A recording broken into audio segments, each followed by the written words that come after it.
रामकृष्ण. पांडुरंगा करू प्रथम नमन, दुसरे चरण संतांची दुसरे चरण संतांची. महिमा संतांचा भाग 14. जगद्गुरु तुकोबरायांच्या बीज उत्सव आणि नाथरायांच्या षष्टी उत्सवाच्या निमित्तानं चालू असलेली आपली चिंतन सेवा आजचा हा 14वा भाग आपल्यासमोर घेऊन येत असताना मागच्या 3 भागापासून आपण संतांचे हे सुख झाले या देवा म्हणून या सेवा करी त्यांची अभंगावर चिंतन करत आहोत. मागच्या भागामध्ये एकनाथ षष्टीच्या निमित्तानं आपलं चिंतन झालं, याच अभंगावर चिंतन केलं. उर्वरित चिंतन आता आपण करणार आहोत. प्रथम आपल्यासमोर तोच अभंग ठेवतो. तुकोबरायांचा चालू असलेला आपला 6 कडव्याचा अभंग, संतांचे सुख झाले या देवा म्हणून या सेवा करी त्यांची.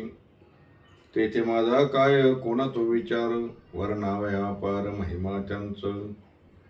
निर्गुणाकार झाला गुणवंत, घाली दंडवत पूजोनिया. तीर्थजांची इच्छा करती नित्यकाळ, पावया निर्मळ आपणासी.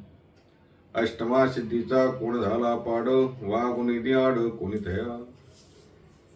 तेथे माझा काय कोण तो विचार, वर्णावया पार महिमा त्यांचा. तुका म्हणे ते बळिया शिरोमणी, तुका म्हणे ते बळिया शिरोमणी. राहिलो चरणी निकटवासी, तेथे माझा काय कोण तो विचार, वर्णावया पार महिमा त्यांचा. जगद्गुरु जगद्वंद संत शिरोमणी तुकोबारायांचा हा 6 चरणाचा अभंग, ज्या अभंगातून तुकोबाराय संतांचा महिमा माझ्यासारख्याने काय वर्णन करावं असं सांगत असतानाच संतांचा महिमा सांगतच गेले. तुकोबारायांच्या अभंगाचा विचार केला तर आपण बघा ना, तुकोबाराय देवाला म्हणतात, देवा मी तुमच्याकडे काही मागणार नाही असं म्हणता एवढे तुकोबारायांची मागणीवर अभंग आहे की आपल्याला कधी कधी असं वाटतं तुकोबाराय म्हणतात काही मागं नाही अनुचित, आम्ही देवा काही मागणार नाही. आणि मग लिस्टच देवाजवळ मागतात. देववशी चित्ती त्याची घडावी संगती वगैरे वगैरे असू द्या. सांगण्याचं तात्पर्य अभंगामध्ये तुकोबाराय असं म्हणतात, तेथे माझा काय कोण तो विचार, वर्णावया पार महिमा त्यांचा महिमा वर्णन करण्याचं सामर्थ्य माझ्यात नाही असं म्हणताच तुकोबाराय संतांचा महिमा कितीतरी सांगून गेले असं आपल्याला दिसते. आपण पहिल्या चरणाचा विचार करताना विचार केला, संतांची सुख झाले या देव म्हणून या सेवा करीतांची. का हो, संतांचं देवाला सुख होते म्हणून देव त्यांची सेवा करतो. आता विचार असा आहे, कुठला देव त्यांची सेवा करतो? आपण 2-3 दिवसाच्या चिंतनामध्ये बघितलं किंवा विष्णू भगवान, पांडुरंग परमात्मा, श्री हरी, द्वारकाधीश, राम प्रभू हे सर्व त्यांची सेवा करतात. कोणाची? संतांची सेवा करतात. इथे कुठल्याही देवाचं नाव घेतलं नाही. इथे काय म्हटलंय बघा, संतांचे सुख झाले या देवाला सुख झालं. कुठल्या देवाला?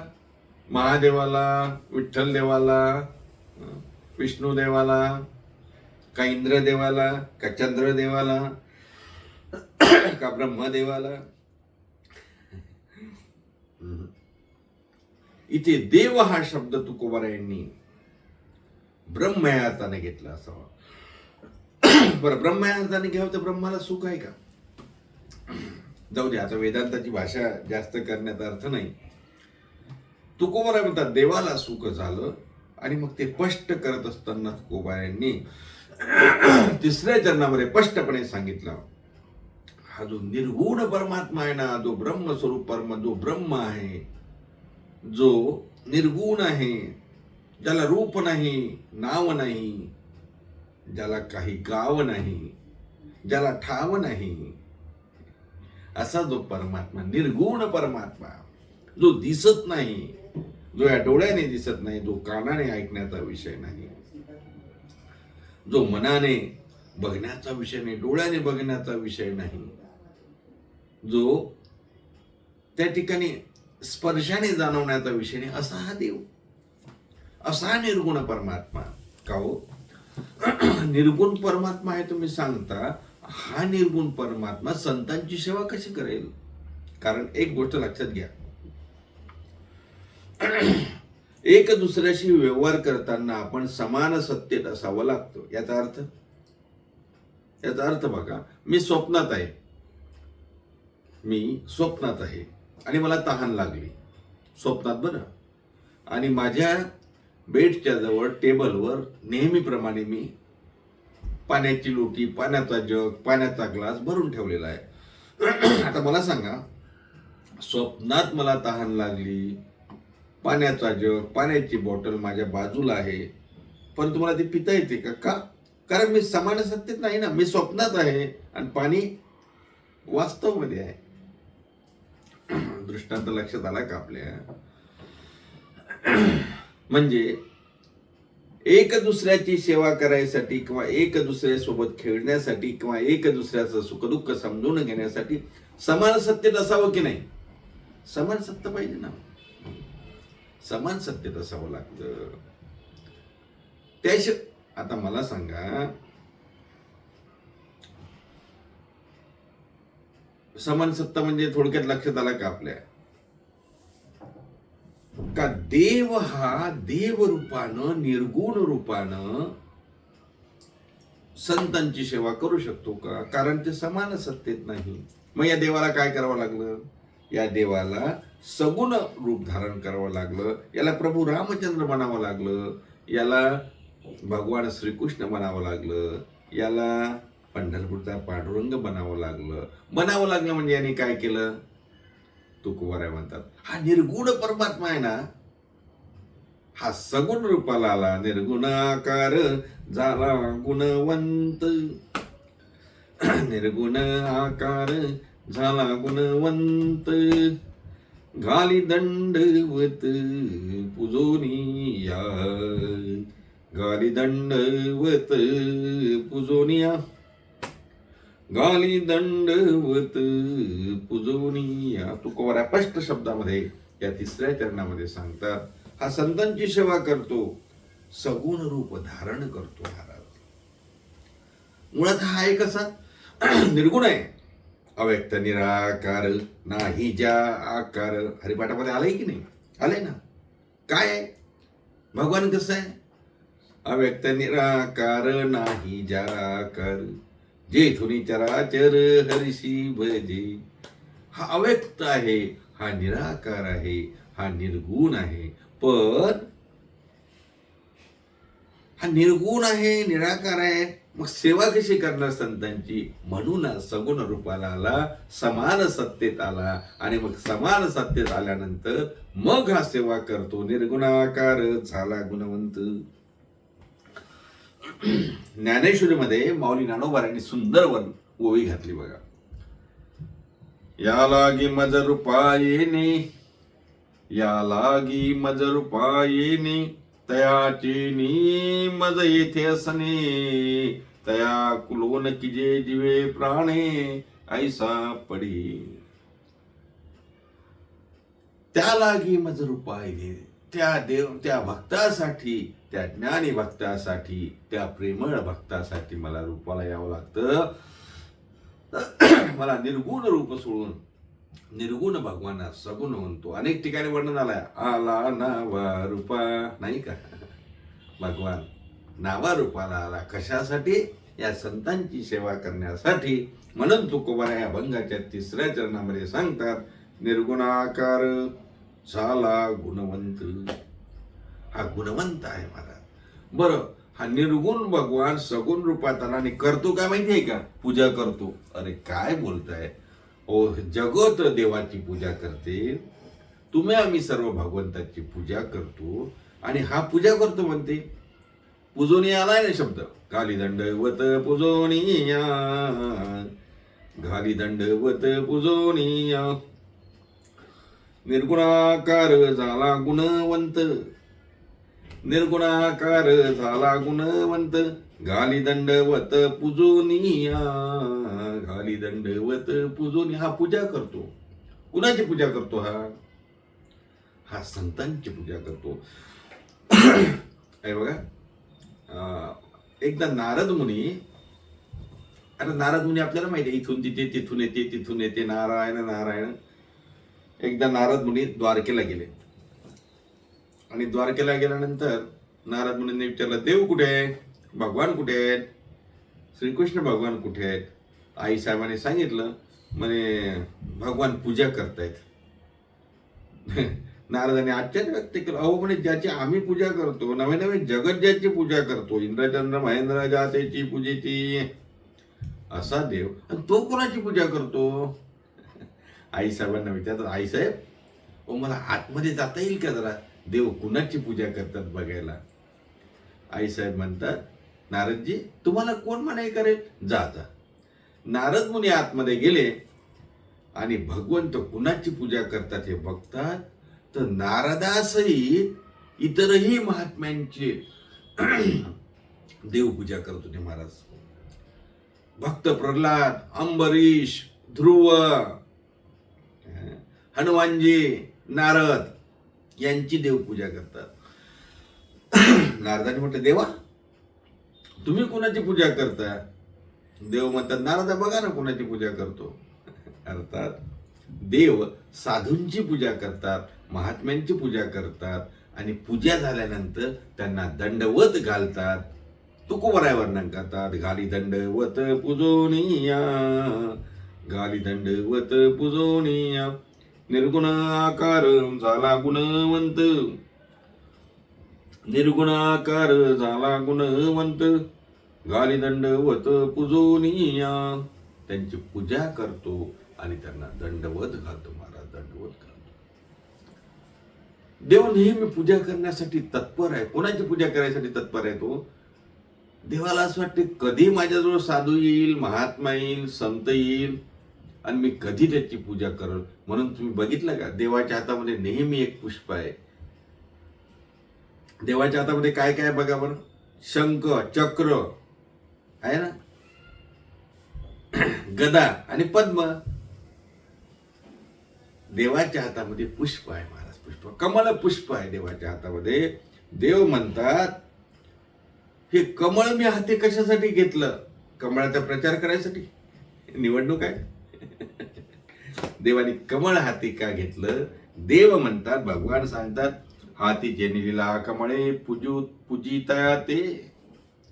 माझा भक्त कोणी येईल, महात्मा कोणी येईल, साधू कोणी येईल, संत कोणी येईल आणि तो आला म्हणजे मला इकडे तिकडे जायचं काम पडू नये फुलं बघायला. म्हणून मी नेहमी माझ्या हातामध्ये फुल ठेवलं. हातीचे लीला कमळे, हातीचे लीला कमळे पूजितया ते. माऊली ज्ञानोबा यांनी वर्णन केलं. नाथराय सुद्धा तेच वर्णन करतात. निज कमळे सदा निज भक्त पूजी, निज कमळे सदा निज भक्त पूजी. म्हणजे देव सुद्धा आपल्या हातामध्ये फूल घेऊन उभा आहे. कशासाठी, या संतांची पूजा करण्यासाठी. निर्गुण असलेला परमात्मा सगुण रूपामध्ये आला, संतांची सेवा करायला लागला, संतांची पूजा करायला लागला, संतांना दंडवत घालायला लागला, संतांच्या चरणाची माती आपल्या कपाळाला लागावी म्हणून धावत चालती मागे मागे, धावत चालती मागे मागे, देवई चिरज चरणाची माती, देवई चिरज चरणाची माती, धावत चालती मागे मागे. दंडवत घालतात महाराज. हे बघा, आपल्या आळंदी अलंकापुराची कथा सांगताना एक कथा आली. भगवान शंकर आणि आईसाहेब पार्वती माता अंतरिक्षातून जात असताना, विमानाने जात असताना भगवान शंकरांनी सांगितलं, विमान थांबवा. विमान थांबलं. भगवान इंद्रायणीच्या वाळवंटामध्ये उतरले. कोण? भगवान शंकर. आणि भगवान शंकरांनी त्या ठिकाणी गडबड गडबड गडबड गडबड लोळायला सुरुवात केली महाराज. लोळायला सुरुवात केली म्हणजे दंडवत घालायला लागले. गडबड गडबड गडबड गडबड लोळायला लागले. आईसाहेब पार्वती माता विचारतात, का हो, काय झालंय? भगवान शंकर मात्र गडबड गडबड गडबड गडबड वाळवंटामध्ये लोळत होते. काही वेळाने भगवान शंकर उठले, पुन्हा आपल्या विमानात बसले. आईसाहेब विचारतात, का हो, काय झालं, तुम्ही असे का करायला लागले?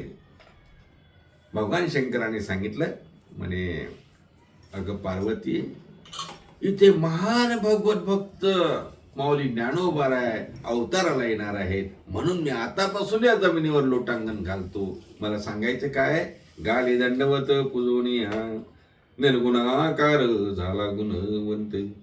गाली दंडवत पुजोनिया, गाली दंडवत पुजोनिया. आणि कितीदा तर या देवाने चपला आपल्या डोक्यावरती घेतल्या, आपल्याला त्याही कथा माहिती आहे. सत्यभामेनं दान केलं, कथा सांगत नाही, आपल्याला माहिती आहे. असाच नवरा पुढच्या वर्षी मिळावा, म्हणजे पुढच्या जन्मात मिळावा म्हणून काय केलं पाहिजे, म्हणे दान करावं. जे तुम्हाला पाहिजे ते दान करावं. सत्यभामेने भोळ्या बाबळेपणाने दिला. देव पाहिजे ना पुढच्या जन्मात, कृष्ण नवरा मिळाला पाहिजे म्हणून कृष्णालाच दान केलं नारदांना. आता नारदांना दान केलं, नारदाची प्रॉपर्टी झाली भगवान श्रीकृष्ण. आणि मग नारद देव निघाले. नारद म्हणजे चला आता तुम्ही आमचे झालात, आम्हाला दान केलंय. निघाले. आणि निघाल्यानंतर देव म्हणतात, नारदा आम्हाला काहीतरी काम सांगा, द्या तुमचा तंबोरा विना आम्ही वाजवतो. नारद म्हणतो, देवा मूर्ख समजला काय, अरे या विण्याच्या भरोश्यावर मी तुला जिंकलो, हा विना तुला देईल का. मग काहीतरी सेवा घडू द्या.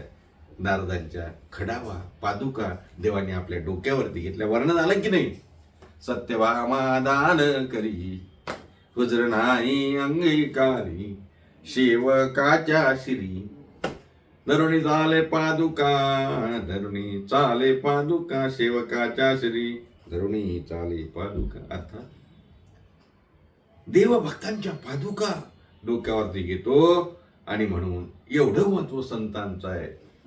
तुकोबाराय वर्णन करतात, असा हा निर्गुण निराकार परमात्मा निर्गुणाकार झाला गुणवंत, घाली दंडवत पूजोनिया. आणि अजून एक सांगू,